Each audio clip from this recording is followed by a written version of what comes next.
People say learn from the mistakes, but the check is they don't tell you कि किसकी mistake से learn करना है। क्या हम अपनी ही मिस्टेक से लर्निंग लेंगे लाइफ लॉन्ग? और life is not that long कि हम पूरी लाइफ मिस्टेक्स खुद कमिट करें और उनसे लर्निंग्स लेकर आगे बढ़े। ऐसे तो हम बहुत पीछे रह जाएंगे। The shortcut is you have to learn from others' mistake. And now in this video I'm going to share one mistake that I did and how you can overcome it in your life. What learning you are getting from this, you have to comment. Right, तो comment में जाकर बताइए मेरी इस mistake से आपने क्या learning ली। सबकी लाइफ अलग अलग है तो सबके लिए लर्निंग्स अलग अलग होगी। So hello everyone, I am Vaishali Kigan from Dopamine और आज की इस वीडियो में हम देखेंगे कि पीएचडी हम ऑप्ट करें या फिर हम जॉब ऑप्ट करें if we are NET JRF qualified. So basically I opted for a job when I was NET JRF qualified. I opted for a job for assistant professor because it was giving me more salary. In the initial years of your journey, of your professional journey, you are fascinated more towards the salary, right? तो सबके साथ होता है and that's what happened with me also.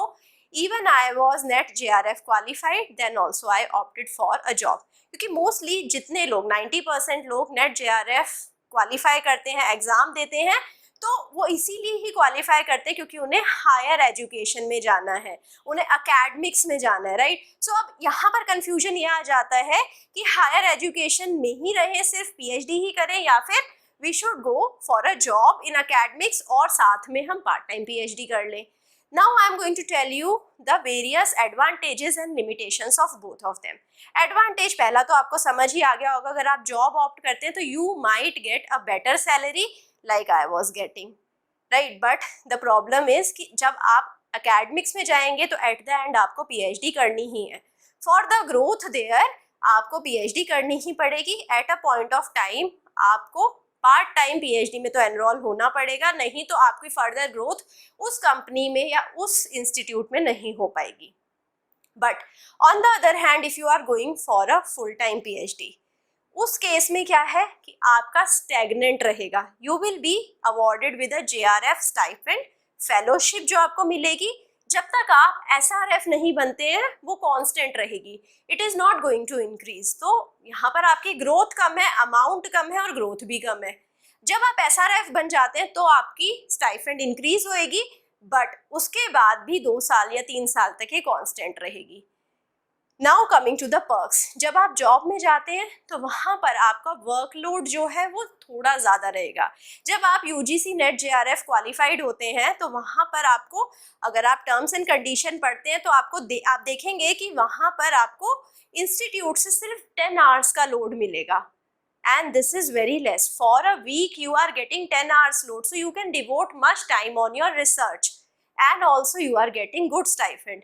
अगर India में on an average देखें तो जो अगर एजुकेशनल इंस्टीट्यूट्स जो सैलरी देते हैं, although I was getting more salary than the JRF, but mostly students को कम सैलरी मिलती है when they start without a PhD degree, right, in the educational institutions. So what happens कि आपको एक तो सैलरी कम मिल रही है, ऊपर से आपको लोड ज़्यादा मिलता है, काम ज़्यादा मिलता है। इसके अलावा जो आपके टीचिंग लोड है वो ज़्यादा रहेगा, उसके अलावा भी आपसे एक्सपेक्टेशंस रहेंगी because you are working in a private institution. Obviously I'm not talking about government institutions right now, right? So अगर आप JRF लेते हैं so 10 hours का जो लिमिट है वो फिक्स्ड है and time is money. According to me time is money. Now I feel कि अगर मुझे आगे बढ़ना है, मुझे ग्रोथ करना है, मुझे टाइमली पीएचडी कंप्लीट करनी पड़ेगी। When I am in a job वहाँ पर एक्सपेक्टेशंस रहेंगी मेरे से, मेरे पास डेडलाइंस रहेंगी, मेरे पास बहुत सारे टास्क रहेंगे, एवरीडे टास्क रहेंगे। I might not be able to focus on my research work, but when I am in a full time funded government funded PhD, so that time मुझे सिर्फ 10 घंटे का पूरा वीक में लोड मिल रहा है and I can devote much more time on my research, right? That's what will drive you towards full-time JRF, full-time PhD, a full-time fellowship, right? इसके अलावा आपका 5 साल तक वो कंसिस्टेंट है, कांस्टेंट है। अब ये जो आपको फेलोशिप मिलती है यूजीसी से, ये आप 2 साल तक ही अप्लाई कर सकते हैं। 2 साल के बाद आप फेलोशिप के लिए अप्लाई नहीं कर सकते। जैसे ही आपको फेलोशिप अवार्ड होती है उसके बाद 2 साल तक आपको किसी भी इंस्टीट्यूशन में, यूजीसी अप्रूव्ड इंस्टीट्यूशन में आपको फुल टाइम में पीएचडी में एडमिशन लेना है। मेरे केस में ये नहीं हुआ था। I took admission in part time, that was my mistake, right. मैंने पार्ट टाइम एडमिशन लिया। आई थॉट कि मैं एक साथ दोनों चीज़ें कवर अप कर लूँगी, but it was a mistake on my part. मेरे को कोर्स वर्क में ही समझ आ गया था आई कैन नॉट, इससे आगे I can not. So after that I asked for my university to change my degree to full time. अब फुल टाइम कन्वर्ट करवाने में बहुत प्रोसीजर में टाइमिंग कंज्यूम हुआ। उसके बाद भी रजिस्ट्रेशन डेट थोड़ा पीछे थी, so I was not able to get my JRF from UGC. So now after that I applied for university JRF. University से फेलोशिप के लिए मैंने अप्लाई करा, I got it.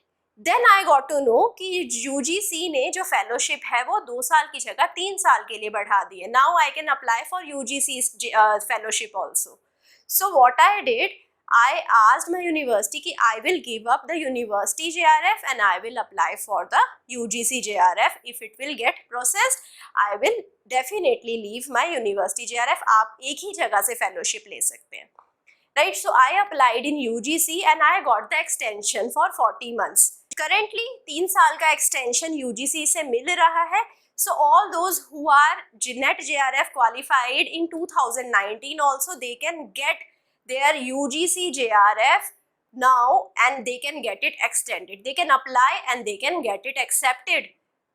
It happened with me, so it can happen with you also, right? थोड़ा procedure में आपको देखना पड़ेगा, UGC जाना पड़ेगा, UGC ऑफिस है ITU में, you can go there.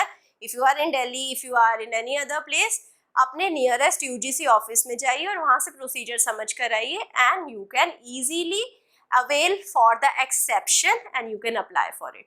Now you will be getting around 40K if you are in a city like Delhi, right? तो इससे थोड़ा कम 35 से 40K तक का रेंज रहता है जो फेलोशिप है, बट ये जो फेलोशिप है throughout your PhD it is fixed, right? It will be there. ऐसा नहीं है कि आपसे फेलोशिप ले ली जाएगी. अगर आप PhD में ग्रो कर रहे हैं, आप काम कर रहे हैं, तो आपको फेलोशिप मिलेगी.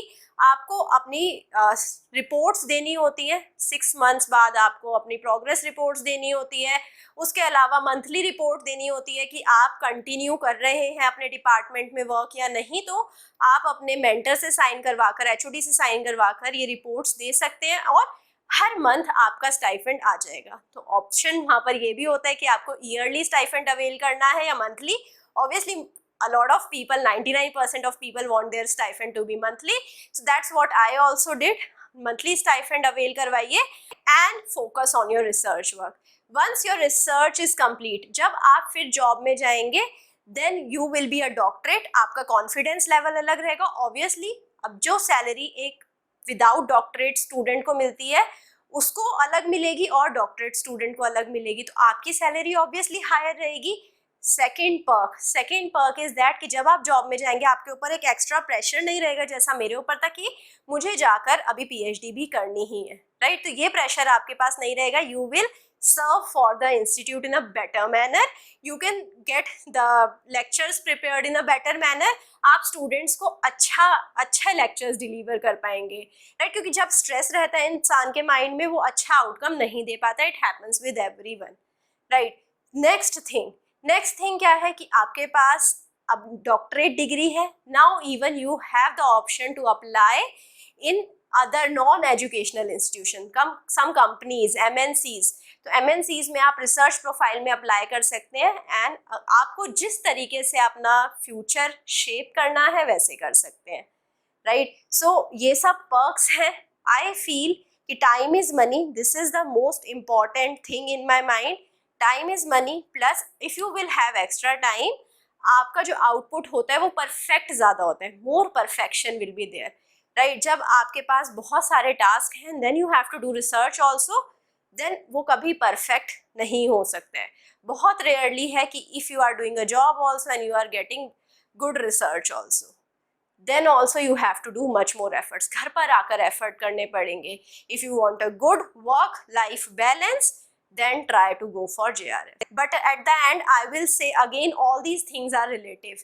मेरे केस में क्योंकि एक तो मेरे पास ट्रैवलिंग डिस्टेंस था, मेरा जॉब के अंदर बहुत ज़्यादा टाइम कंज्यूम हो रहा था, travelling distance, travelling time plus job वाला टाइम, राइट। जो मेरे को लोड मिलता था वहाँ ज़्यादा मिलता था, JRF में कम है, लोड कम है, even the travelling time for me is less. So everything is relative. What do you want to do in future? आपको क्या करना है? आपको थोड़ा एक्सपीरियंस लेकर फिर जॉब स्विच करनी है, उसके बाद PhD में अप्लाई करना है, आपको MNC में जाना है, या फिर आपको एजुकेशनल इंस्टीट्यूट में ही रहना है, आपके लिए part time PhD if it is going good then you don't need to leave it even though you are JRF qualified, right. तो ये सब चीज़ें रिलेटिव है। अगर आपका लॉन्ग टर्म विजन है कि आगे जाकर मैं शायद MNC में भी रिसर्च प्रोफाइल पे टारगेट कर सकता हूँ या कर सकती हूँ, then obviously it will be good for you to leave it now and go for research, right, क्योंकि आप वहाँ पर अपना रिसर्च प्रोफाइल अच्छा बना पाएंगे। यहाँ पर एक और ड्रॉबैक है कि आपका जो रिसर्च वाला टाइम रहेगा वो एक्सपीरियंस में काउंट नहीं होएगा, you will be a student, right. और एक स्टूडेंट के पर्क्स कम होते हैं, जॉब में पर्क्स ज़्यादा होते हैं। It is difficult to switch from a job to a student back again, but उसके फायदे भी हैं, राइट। So when you are student you have less burden, right, less responsibility, you can devote much more time on your research. So जब भी आप जो भी डिसीजन ले रहे हैं, take the best thing out of it, उससे बेस्ट चीजें लीजिए, अपने आप को पॉजिटिव रखिए and move ahead in your life and also learn from the mistakes of others in your life and move ahead. So I wish you all the best. I hope you all will be preparing for your NET JRF. Now you are motivated for it. And if you face any difficulty while doing it, you can put it in the comment box. I will be trying to resolve your doubts as soon as possible.